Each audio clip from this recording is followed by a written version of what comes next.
ओम गणेशाय नमः। मेरे चैनल पर विस्तृत रूप से ग्रहों की गोचरीय स्थिति पर वीडियोस आते ही रहती हैं।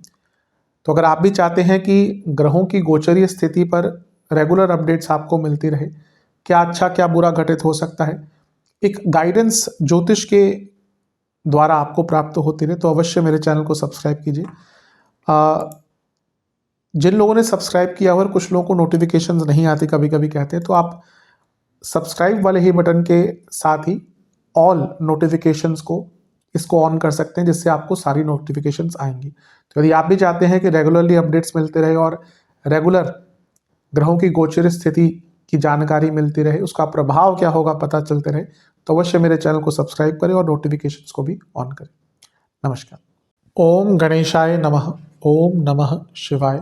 मैं निखिल ज्योतिष आचार्य आप सभी का मेरे चैनल पर पुनः स्वागत करता हूं। आशा करता हूं कि आप सभी स्वस्थ होंगे। महादेव की कृपा आप सभी पर सदैव बनी रहे। ये वीडियो मीन यानी कि पाइसेस के लिए बहुत विशेष है, क्योंकि वीडियो है 24 नवंबर से 30 नवंबर 2025 के साप्ताहिक राशिफल के बारे में। कैसा रहेगा आने वाला सप्ताह मीन के लिए, पाइसेस के लिए।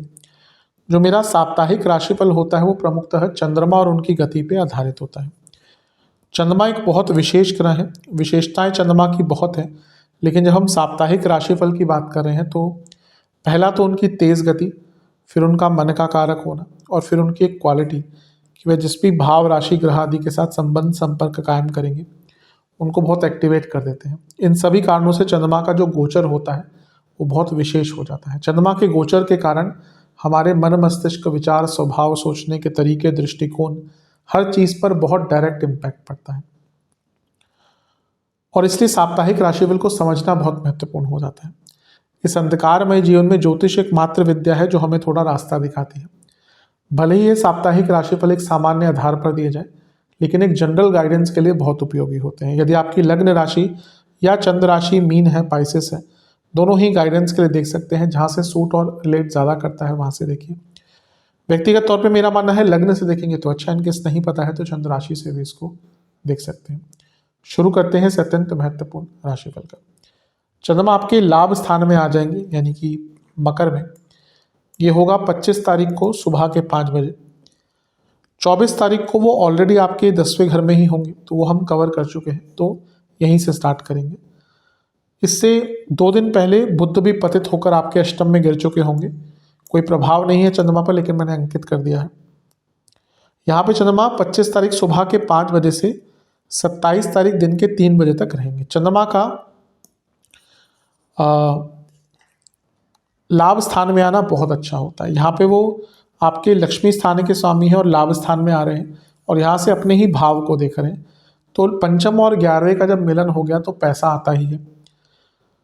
यहाँ पे गुरु भी देख रहे हैं, गजकेसरी योग भी बन रहा है, और गुरु वक्री हैं, तो कोई पैसा फंसा हुआ था वो आ सकता है, कोई आइडिया बहुत अच्छा आ सकता है, और जो विचार एकदम रुक से गए थे ना, कभी कभी होता है मन काम नहीं करता, तो जब पंचमेश पंचम को देखते हैं तो आइडियाज भी आते हैं, और जो मन एकदम ठहर सा गया था, विचार नहीं आ रहे थे, मस्तिष्क ठहर सा गया था, मन मस्तिष्क किसी की भी बात करिए, तो वो विचार आना शुरू हो जाएंगे। कोई इच्छा की पूर्ति दिखती है, कोई लाभ प्राप्ति दिखती है। हफ्ते का शुरुआती भाग अच्छा है, बस ओवर थिंकिंग से बचिएगा, क्योंकि वक्री गुरु कभी कभी बहुत ओवर थिंकिंग करवाते हैं और कभी कभी ईगो क्लैशेस भी करवाते हैं। नवांश कुंडली बता रही है थोड़ा अध्यात्म की तरफ जाइएगा, उससे मन शांत रहेगा। दशांश कुंडली कार्य क्षेत्र में डिटर्मिनेशन बहुत अच्छा दिख रहा है। बिजनेस की जहाँ तक बात है, अभी लगता है कि आपको थोड़ा सा अपने मन पर कंट्रोल करना पड़ेगा और कंफर्ट जोन से निकलना पड़ेगा। जहाँ तक लव लाइफ की बात है, बदलाव की आवश्यकता है। आप दोनों के ही व्यवहार को बदलना पड़ेगा, और जो परिस्थितियां बदल रही हैं उसके अनुसार ढालना पड़ेगा। वैवाहिक जीवन, कन्वर्सेशंस अवॉइड कर रहे हैं इसलिए प्रॉब्लम बढ़ रही है। स्टूडेंट्स, थोड़ा सा कंफर्ट जोन से निकलिए, आपको भी यही कहूँगा। सेहत के हिसाब से इन्फेक्शंस, इंडाइजेशन, लोअर बॉडी में प्रॉब्लम। सर्वाष्टक में आपका 6ठा घर बली है, ये अपने आप में अंकित कर रहा है कि थोड़ी फ्रस्ट्रेशन मन में बहुत रहेगी। 27 नवंबर को दिन के 3 बजे चंद्रमा आ जाएंगे आपके 12वें घर में, राहु के साथ उनका मिलन होगा, और 29 नवंबर रात के 9 बजे तक यहीं पर रहेंगे। इससे एक दिन पहले शुक्र का गोचर हो जाएगा और वो आपके 9th हाउस में यानी कि वृश्चिक में आ जाएंगे। चंद्रमा का 12वें घर में जाना वैसे बहुत अच्छा नहीं होता, लेकिन यहाँ पे ये राहु के साथ है जो 12वें घर के वन ऑफ द कारक है कुछ सर्टेन चीज़ों के लिए। पहला तो जो स्टूडेंट्स विदेश में जाना चाहते थे, बहुत अच्छा टाइम है। आपका विदेश का कुछ काम अटक रहा था, विदेश जाना चाहते, एमएनसी में जॉब ढूंढ रहे थे, एमएनसी में जॉब चेंज करना चाहते थे, या फिर विदेश में ही जॉब ढूंढ रहे थे, उनके लिए बहुत अच्छा योग है। और राहु चंद्रमा की युति 12वें घर में व्यक्ति को बहुत अनकन्वेंशनल थिंकिंग भी देती है। ये सारी अच्छी चीज़ें हैं, लेकिन चंद्रमा मन है, राहु के साथ ग्रहण दोष, राहु केतु एक्सिस प्लस 12वां भाव और शकट योग होगा क्या ना कि चीज़ें विलंबित होंगी। शकट योग से चीज़ें विलंबित होती हैं, ग्रहण दोष से फ्रस्ट्रेशन बढ़ती है, और 12वें घर में भी कहीं ना कहीं इनसिक्योरिटीज आती है।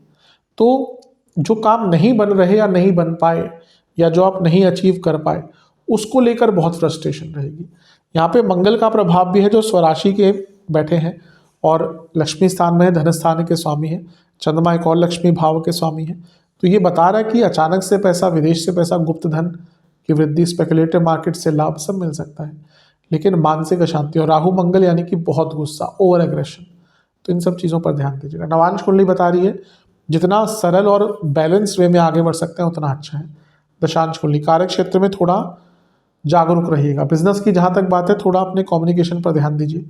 लव लाइफ, अंडरस्टैंडिंग की बहुत दिक्कत दिख रही है। वैवाहिक जीवन शांत रहिए, कम बोलिएगा, बहुत कम बोलिएगा। बल्कि स्टूडेंट्स, ग्रोथ रुक गई है आपकी, मानसिक स्तर पर हो, बाकी स्तर पर हो, थोड़ा ग्रोथ पर काम कीजिए।